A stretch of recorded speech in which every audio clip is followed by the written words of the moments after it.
నా శీలాన్ని, నా తల్లిదండ్రుల పెంపకాన్ని తప్పు పట్టాడు. అలాంటి వ్యక్తి కోసమా నేను ఎన్ని కష్టాలు పడింది. తనకేం జరిగినా నా ఫ్రెండ్ తట్టుకోలేదు. మీరు మరీ సార్, ఈ రోజుల్లో ఎవరు సార్ ఫ్రెండ్ గురించి ఆలోచించేది? నేను ఆలోచిస్తాను. ఎందుకంటే తను కేవలం నా ఫ్రెండ్ మాత్రమే కాదు, నా ప్రాణం.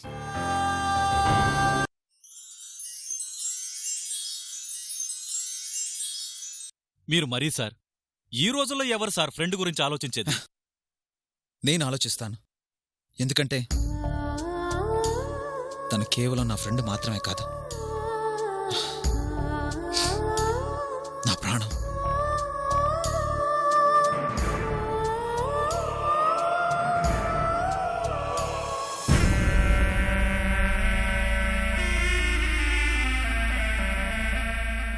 తన సంతోషం కోసం ఎన్ని కష్టాలైనా భరిస్తాను.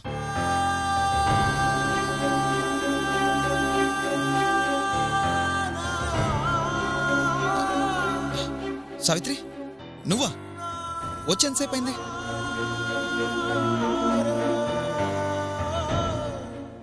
సర్లేండి, మనం మళ్ళీ మాట్లాడుకుందాం. మీరు వెళ్ళండి. సార్, ఆ విషయానంత తేలిగ్గా మళ్ళీ మాట్లాడుకుందాం అంటున్నాను కదా, మీరు వెళ్ళండి. వెళ్ళండి సార్. సరే, మీ ఇష్టం సార్. ఏం జరిగింది? ఏం జరిగింది? ఏం లేదే. మరి సెంట్రీ ఇక్కడికి ఎందుకు వచ్చారు? ఓ అదా, కింద నుంచి వస్తుంటే కనిపించాడు. కాఫీ తాగెళ్దురు రండి అని నేనే పైకి పిలిచాను. నిజమా? నిజం సావిత్రి, అంతకుమించి ఏం లేదు. ఏమీ లేనప్పుడు మీ వెనక దాచిన చేతికి గాయం ఎలా అయింది?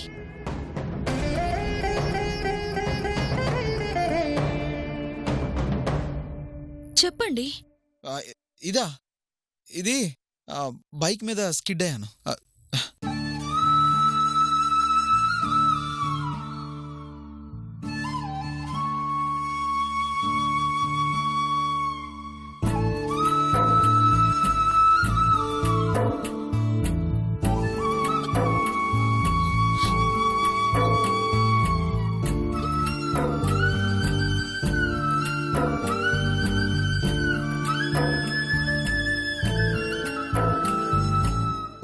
అరే, చిన్న గాయమే, తగ్గిపోతుందిలే. ఈ గాయం ఎలా అయింది? బైక్ మీద నుంచి పడ్డానని చెప్పాను కదా.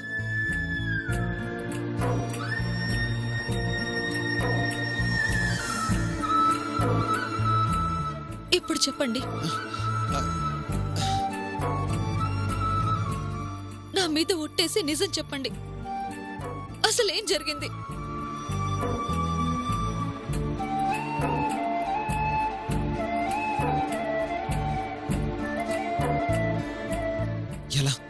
ఎలా చెప్పమంటావు సావిత్రి? నిన్ను బాధ పెట్టే విషయాల్ని ఎలా చెప్పను? కానీ ఒట్టేసి అడుగుతున్నావు కాబట్టి చెప్పక తప్పడం లేదు.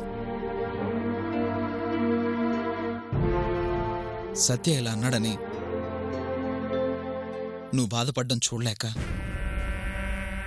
మన స్నేహం అతనికి అర్థమయ్యేలా చేసి సర్ది చెప్దామని చైల్ దగ్గరికి వెళ్ళాను.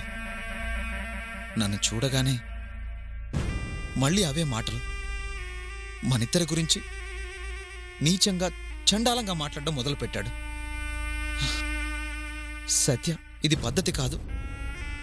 ఏదేదో ఊహించుకొని సావిత్రి మీద నిందలు వేయొద్దని నేను గట్టిగా చెప్పే ప్రయత్నం చేశాను.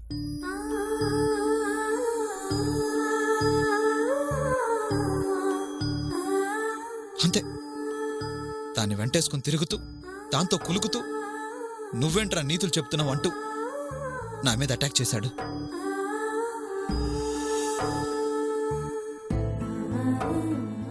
సమయానికి అక్కడున్న ఈ గార్డు పోలీసులు అడ్డుపడ్డారు కాబట్టి బతికిపోయాను. లేదంటే చంపేస్తుండేవాడు.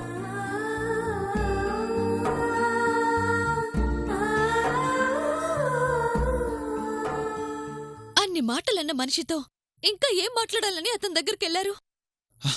ఎన్ని మాటలన్నా అన్నది మన మనిషే కదా, చెప్తే అర్థం చేసుకుంటాడని వెళ్ళాను. కానీ ఇంత మూర్ఖంగా ప్రవర్తిస్తాడనుకోలేదు. నా గురించి మీరు మాటలు పడటం, నా కోసం మీరు అవమానపడటం ఏంటండి? నీకోసం కాక ఎవరికోసం కష్టపడతాను చెప్పు? ఎందుకండి నేనంటే ఇంత అభిమానం? ఇది అభిమానం కాదు సావిత్రి, ప్రేమ. అది ఘంటసాలలో పుట్టింది, ఈ ప్రాణం పోయాకే పోతుంది.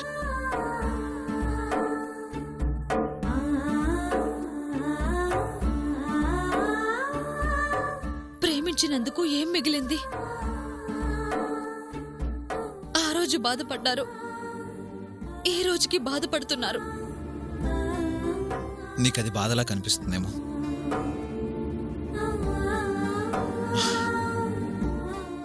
నీకోసం పడే కష్టం నాకెప్పుడు సంతోషంగానే అనిపిస్తుంది.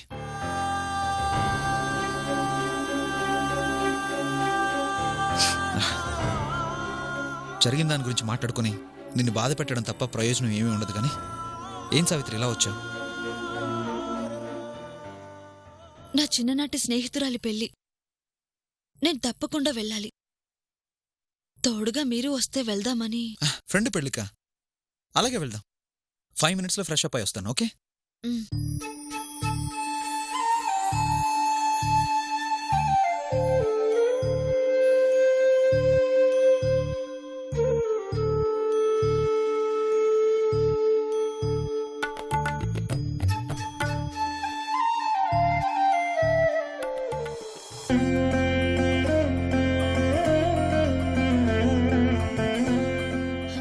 సావిత్రి, నీకోసమే వెయిట్ చేస్తున్నానే. డాక్టర్ గారు బాగున్నారా? నేను మీకు ఘంటసాలలో ఉన్నప్పుడు నన్ను చూశారులేండి. ఓహో. కాకపోతే దీనికున్న అంతమంది ఫ్రెండ్స్ గ్యాంగ్ లో నన్ను గుర్తుపెట్టుకోవడం కష్టం. Anyhow, thanks for coming. I'm Lavanya. నా would be Srinivas. Hi. Hi. Srinu, నా ఫ్రెండ్ సావిత్రి. హాయ్ అండి. హలో. మీ గురించి రోజు చెప్తూ ఉంటుంది.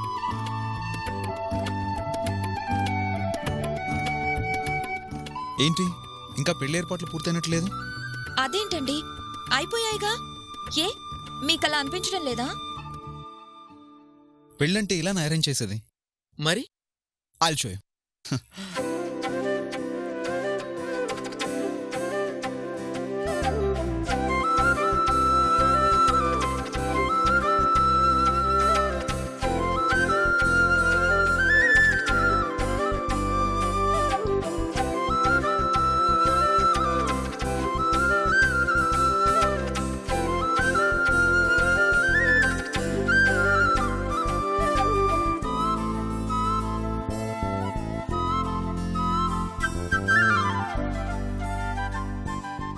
చంద్ర గారు చాలా ఎనర్జెటిక్ అనుకుంటాను. సింగిల్ హ్యాండ్ లో ఫట్ఫట్ లాడించేస్తున్నారు. వ్యక్తిగతంగా కూడా చాలా మంచి పర్సన్. డాక్టర్ అయినా చాలా సింపుల్ గా ఉంటారు. చూడు, సొంత మనిషిలా ఎలా పనిచేస్తున్నారు. సావిత్రి గారికి సరైన జోడి.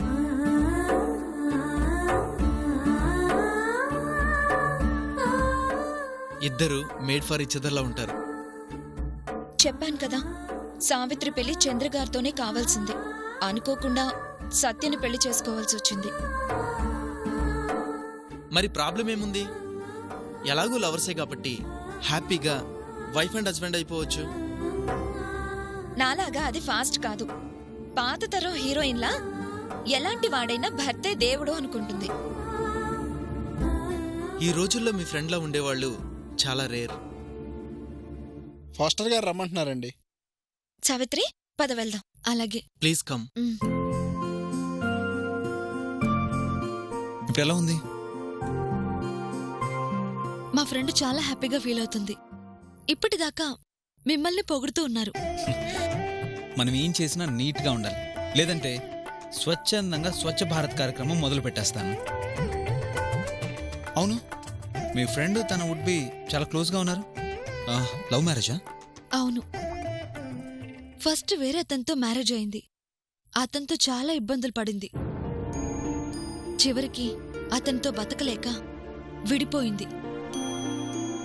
మొదట్నుంచి తనని ప్రేమించిన ఇతన్ని సెకండ్ మ్యారేజ్ చేసుకుంటుంది. కుల మతాలకి పట్టింపు లేకుండా అతను కూడా నా ఫ్రెండ్ వాళ్ళ సాంప్రదాయం ప్రకారమే పెళ్లి చేసుకుంటున్నారు. ఓ గ్రేట్. ఇప్పుడు కూడా వాళ్ళ ఇంట్లో వాళ్ళు ఈ పెళ్లి ఒప్పుకోలేదు. ఇద్దరు ఇంట్లో వాళ్ళని ఎదిరించి ఇలా సింపుల్ గా పెళ్లి చేసుకుంటున్నారు. నిజంగా మీ ఫ్రెండ్కి హ్యాట్స్ ఆఫ్ చెప్పాలి. నచ్చని భర్తను వదిలేసి ధైర్యంగా మరో పెళ్లి చేసుకుంటుంది అంటే రియల్లీ గ్రేట్.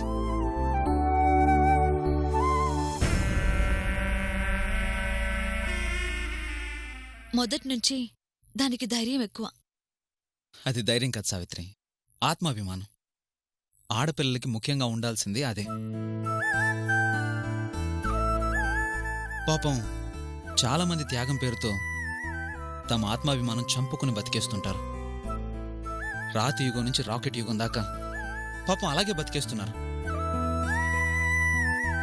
లింగభేదం తీసి పక్కన పెడితే ఆడైనా మగైనా ముందు మనిషి. మనిషిగా ఎవరి హక్కులు వాళ్ళకుంటాయి. సొసైటీ పేరు చెప్పి, సాంప్రదాయాల పేరు చెప్పి పాపం ఆడవాళ్ళని ఒక చట్రంలో బిగించేశారు.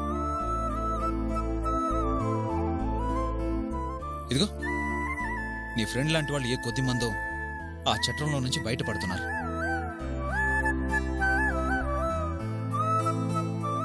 మారాలి సావిత్రి, ఆడవాళ్ళు మారాలి. తమ నిర్ణయాలు తామే తీసుకోవాలి.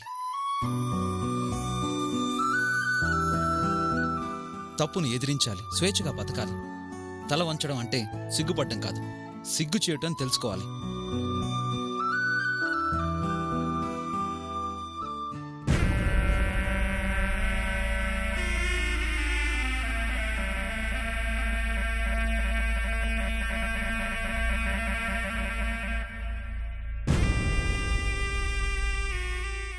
లావణ్య గారు రమ్మంటున్నారండి. పద సావిత్రి ప్లీజ్.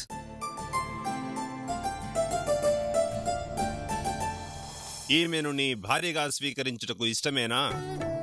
ఇష్టమే. ఈ అబ్బాయిని నీ భర్తగా చేసుకున్నట నీకు ఇష్టమేనా? ఇష్టమే.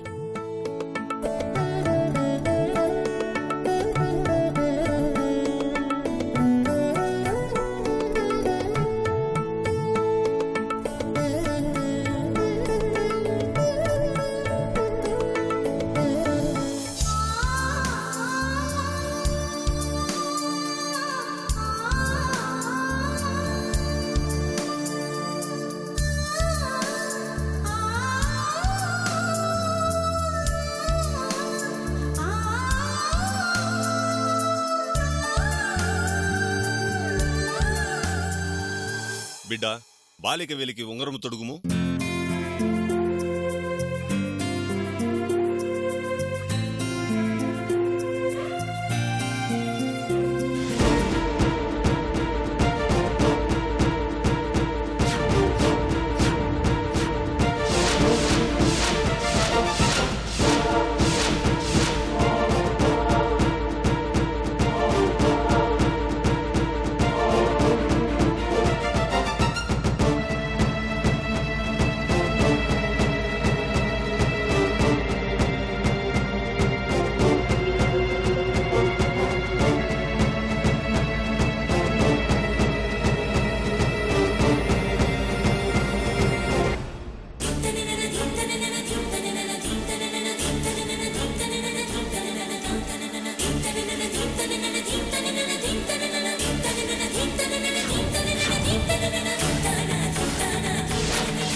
సావిత్రి, ఆ ప్రభు సాక్షిగా నన్ను నీ భర్తగా అంగీకరించు.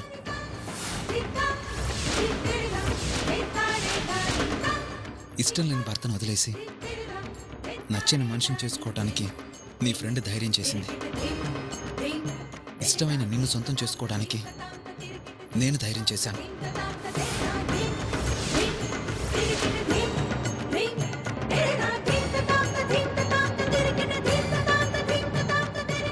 Please accept me.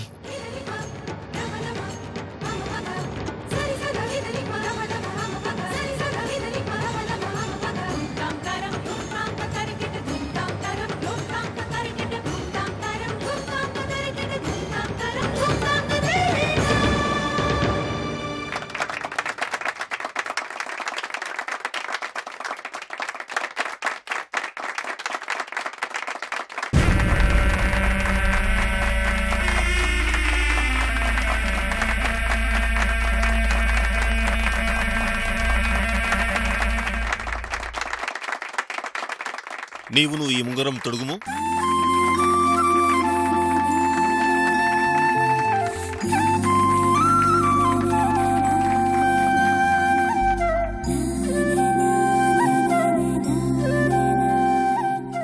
May God bless you. ఆ ప్రభువు మీకు మంచి జీవితమును చక్కని భవిష్యత్తును ఇచ్చునుగాక. ఆమెన్.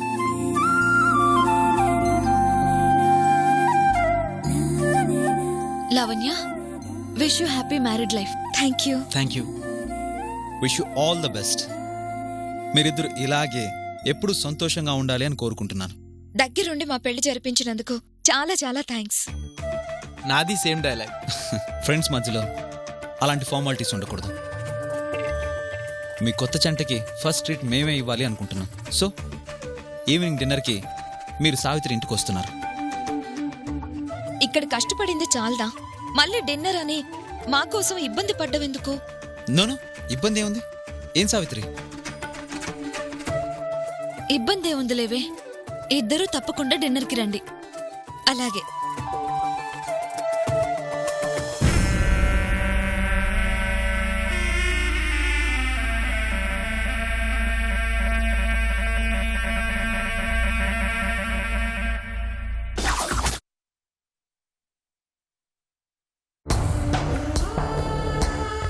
హే బాబా!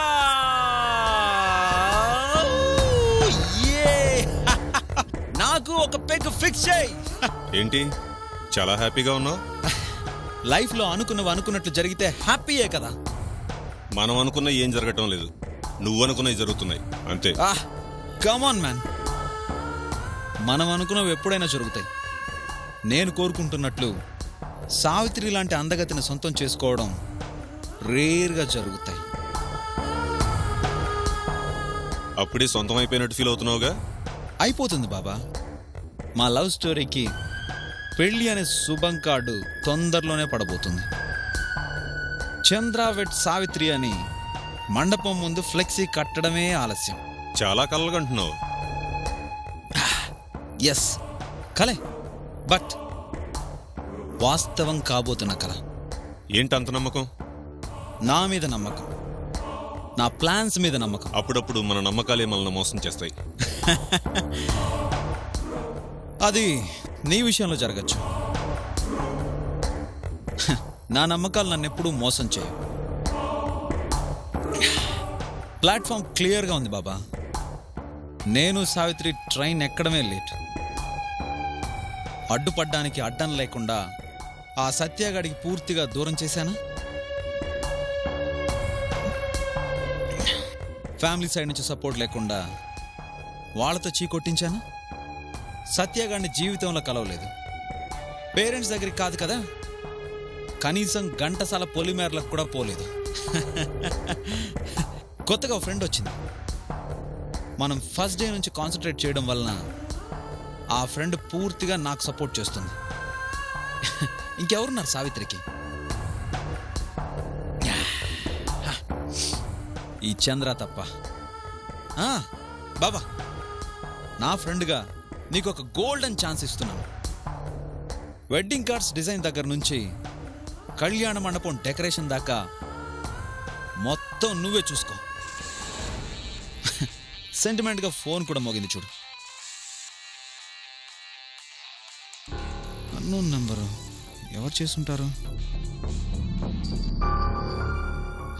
Hello sir. హలో, ఎవరు? పరిచయం ఉండేంత పెద్ద మనిషిని కాదులండి. తమరితో కాస్త మాట్లాడాలి. ఓసారి నర్సింగ్ శ్మశానం దాకా వస్తారా? శ్మశానం? ఎవడో పిలిస్తే నేను రావడం ఏంటి? అసలు ఎవరు నువ్వు? ఏం కావాలి? నేను మనిషిని, నాకు డబ్బులు కావాలి. రే, ఏ నెంబర్ అనుకొని చేసావు? తమరికే చేశానండి, అందులో అనుమానం లేదు.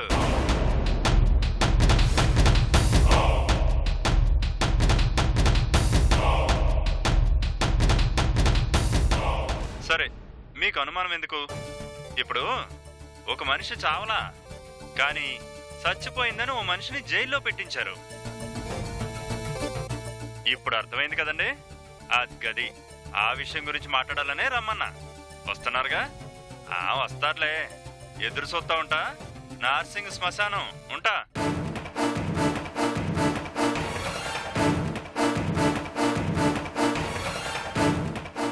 ఎవరు ఫోన్లో? ఆ, ఎవరు లేలే, చిన్న పని ఉంది, నేను ఇప్పుడే వస్తాను.